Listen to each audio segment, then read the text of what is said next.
Drugs case में फंसे शाहरुख खान के बेटे आर्यन खान के मामले को लेकर गीतकार जावेद अख्तर का रिएक्शन सामने आया है। उन्होंने अपने बयान में कहा है कि अपने हाई प्रोफाइल मिजाज के कारण हिंदी सिनेमा उद्योग जांच के दायरे में है और उसे इसकी कीमत चुकानी पड़ती है। चेंज मेकर्स नाम की किताब के लॉन्च इवेंट में मौजूद जावेद अख्तर ने शाहरुख और आर्यन का नाम लिए बिना उनका समर्थन किया। इवेंट में ये पूछने पर कि क्या उन्हें ऐसा लगता है कि बॉलीवुड को लगातार निशाना बनाया जा रहा है, इसका जवाब देते हुए जावेद अख्तर ने कहा, फिल्मी जगत को हाई प्रोफाइल होने के नाते यह कीमत चुकानी पड़ रही है। जब आप हाई प्रोफाइल होते हैं तो लोगों को आपको नीचे गिराने और आप पर कीचड़ उछालने में मजा आता है। वहीं अगर आपकी कोई प्रोफाइल न हो, आपको कोई नहीं जानता हो, तो आप पर पत्थर उछालने का किसी के पास वक्त नहीं है।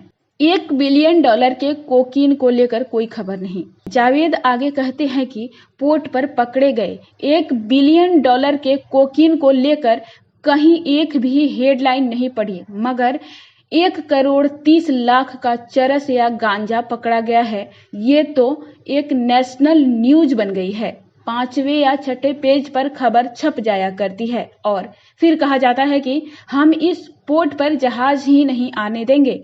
अरे जो मिला है उसके बारे में तो पहले बात करो।